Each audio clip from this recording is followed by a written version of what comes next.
欢迎来到巴巴娱乐呀频道，请订阅频道，所以大家不要错过当天最热门的新闻。我们今天的时事通讯包括以下内容：诚意腹黑带感，女主傻白甜赶客，宣露女二太亮眼。宇军哥并不是没缺点，相反，缺点一点都不少。即使是诚意的表演，也难免在进展过快、过度追求甜蜜的故事发展中，被挤压了应该留存的细腻转变的空间。但我依然愿意为古偶剧敢于改变点赞，至少它在古偶剧一片统一的颜色中泼洒出不一样的色彩。宇军哥有点胆色，奥运会闭幕式当晚，剧集在湖南卫视首播，收视呢依然很稳，卫视收视稳居第一，酷云收视率稳稳保持在 0.5% 以上，古偶剧依然玩得转。但剧集口碑好像有些两极，有人打5星好评，诚意演技真不戳，连追6集发现是我笨了。但豆瓣也涌入许多1星差评，女主过分傻白甜了吧，诚意造型不像个东厂吗？完全没有帝王气质。有人吹爆，有人狂怼，豆瓣一夜涌进3000多条短评。所以宇军哥到底怎么样？追完6集，答案渐渐浮出水面。刨去情绪，可以负责任说，国产古偶剧的毛病，该剧的确犯得不少。架空年代，甜宠任性，最赶客的还是张雨绮饰演的傻白甜女主。但剧集真有那么糟？但硬币明明还有背面，故事开门见山，节奏跑得飞快，悬疑线经营用心，最亮眼的还是宣露饰演的专注干事业的女二，和诚意饰演的腹黑男主。是亮眼。诚意开场演的有没有帝王之气？如果说帝王之气必须是陈道明、唐国强式的演绎，那真没有，但就因为没有，才稀奇。弱爆了。像宦官，我反倒想要恭喜国产古偶剧又有了腹黑皇帝，悬疑布局有了，但架空历史不讨好。看过飞花的小说《剑气行》的观众应该都知道，这并不是一部标准意义上的古偶，故事有悬疑，有权谋，生死一线间，又夹杂着爱情。剧集讲述的依然是身处敌对阵营的双生姐妹程若愚、仇胭脂宿命般重逢，与少年天子李炎、光王一同卷入朝堂风云的故事。拍的行不行？答案是优缺点都非常明显。最大的问题，架空历史，观众看腻了。虽然故事背景已经改为架空，但是无论是场景、建筑风格、道具还是人物的服装来看，都不难看出是唐朝，就连少年天子齐言也明显是对标了晚唐最后的光芒32岁就驾崩的唐武宗。但主创却偏偏生造了一个大新潮，这不是掩耳盗铃。问题二，女主过度傻白甜。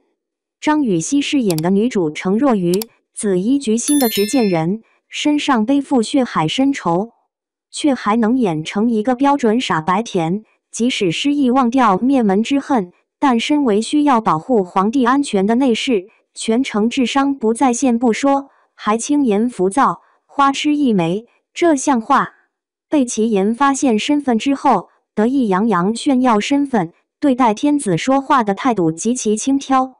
明知道对手是谁，还敢拉着对方的人吃饭做姐妹。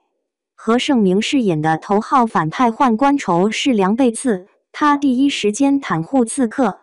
这样的人设，今时今日真的行？国产编剧到底什么时候才能放下对傻白甜的执念？但剧集就没优点了？否，开局最大的优点在于悬疑布局。一部古偶剧用多久能抓住观众？本剧告诉你，10分钟。相比许多国产古偶剧的慢慢悠悠，本剧开场便燃至沸点。第1集开场没多久，男主饰演的少年天子已经将女主一家灭门。第1集剧情没过半，新帝已经即位。到第1集尾声，全剧主线已经清晰可见，看少年天子如何扳倒权倾朝野，甚至连先皇都灭掉的大宦官。看到没？故事里少年天子和宦官本是君和臣，但看上去却更近乎猫和鼠。前几集的多方势力对决堪称眼花缭乱。大宦官仇世良独揽朝纲，颠覆了试图消灭他的先皇，扶持傀儡皇帝上位，成为皇帝的义父。宣禄饰演的女二胭脂，身为将其营长其人，明面上是仇子良的人，实际上他的最终目的也是为了铲除仇子良，但前几集依然听命于仇人，认贼作父。张雨绮饰演的程若愚，则代表着捍卫皇帝的紫衣局的力量。别忘了，还有韩栋饰演的光王，神龙见首不见尾，到底他是谁的人？又到底是联手少年天子，还是试图篡权夺位？猫与鼠身份互换，正与邪不断转换，悬疑布局完成，这便是叙事的高效。另一方面，男女主之间的感情线也飞速发展，一开场就是各种牵手、贴面射箭等等，明显走的是腹黑帝王爱上我的路子。但故事胜在谈恋爱不影响权谋，该谈权谋游戏继续，节奏一点没缓下来，还随着故事深入层层加码。比如傻白甜的女主真的失忆，还是故意设局？看完6集感觉还处于云里雾里。相比过去，这哪是什么古偶甜蜜游戏，这就是比谁腹黑的权谋血战。好就好在这一次甜宠没有让角色智商败下阵来。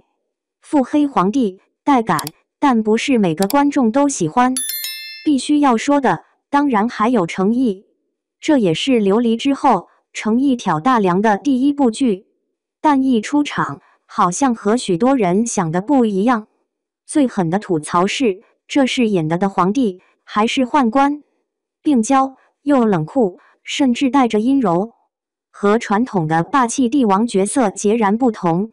第一次见女主，以为女主是刺客，漫不经心就一句杀了。这样的古偶剧男主可还行，但看清楚男主的角色背景，我就一句，要是一出场就显出王者霸气，他能活过半集？他饰演的齐燕身份虽是皇帝，但先皇哥哥和女主父亲前朝宰相都被大宦官团灭，他不过是仇世良手里的一枚棋子。在齐言登基的时候，仇世良还给齐言一个下马威，让齐言对他下跪。即使登基，依然背负着弑兄篡位的污名，身边所有人都有可能是仇世良派来的眼线。这样一个角色，怎么能不丧不腹黑？怎么会一出场就浑身帝王之气？所以程毅演得如何？我认为是4个字：恰如其分。在众人面前，他的所有言行举止都是提前设计好的，沉稳、淡定，面无表情，像什么？不就像一个活的傀儡？但在表面之下呢？不得不说，能在一部古偶中看到这样的表演掌控力，其实非常难得。因为观众早就习惯古偶男主将强烈情绪演成五官乱飞，而程毅一出场，演出的却是一个有心机、有谋略、有心病的病娇腹黑皇帝。仇子良寿诞被刺那场戏，当刺客关武说是受他指使时，一个近景切到他脸上没有一丝表情，眼皮都没动一下，但一闪而过的青烟一下喉咙，还是演出了他的震惊。但他接着就扭头淡定问仇世良义父认为应该如何，心机和怒火都藏在不动声色的表情里，看得人心头发冷。说白了，他演的不只是情绪，而是人物。相比那些外化的古偶剧表演，怎么英姿勃发怎么来，怎么霸气外露怎么来。程毅的表演却避开了寒冰烈火，避开了大起大落，而是尽力表现人物静水流深的一面，在努力寻找人物的层次。有场戏是齐燕登高而望，俯瞰长安全景，但却没有君临天下的豪气，反倒演出了如临深渊的危机感。也是这场戏让人感到这个腹黑病娇少年天子背负着的是天下万民最后的希望。诚意的表演就在这介乎于忧患与励志之间的细微把握，把苦涩杂糅的心境传达给了观众。不能说诚意的表演有多精妙，但他的确演出了一个在黑暗中独自前行的帝王，他的隐忍，他的霸气，他的恨意，他的执念，步步为营，丝丝入扣。喜忧参半，我还是要恭喜与君歌这份与众不同。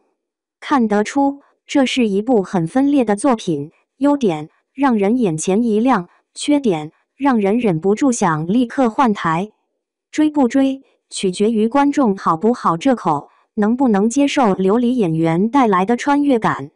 但我本以为会在评论里看到身为观众的大家对于演技、剧情、人物等方面的讨论和感慨，谁想到评论里全是黑和反黑，要不就是四番位、放话术雷同的洗脑包。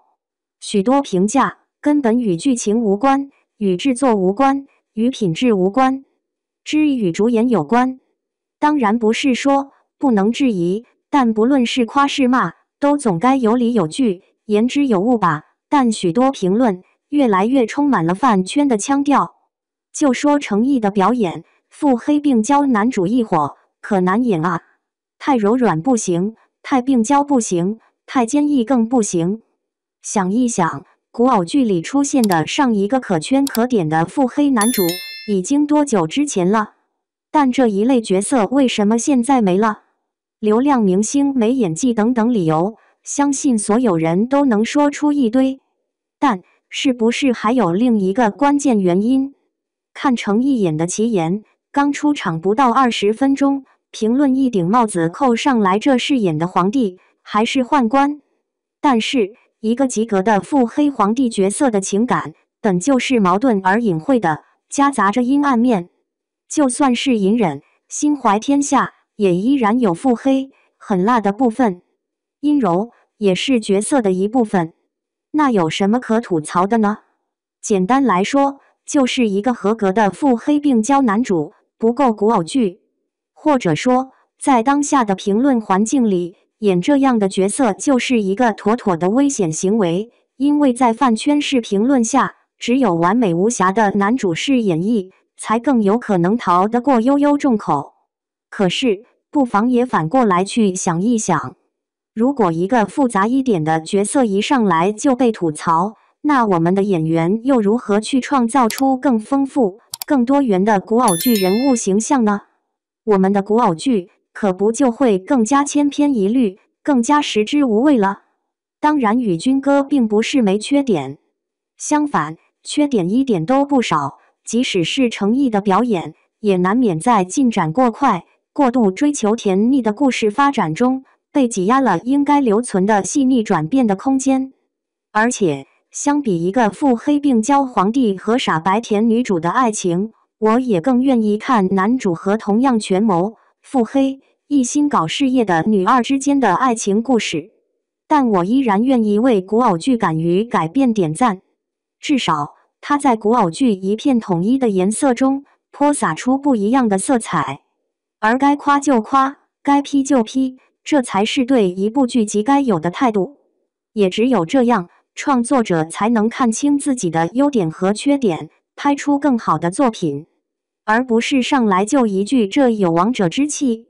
如果连诚意这样的角色都被骂没了，久而久之，我们古偶剧的所有角色也许就都变成了丑子良手里的傀儡，服从、乖顺，但多无趣。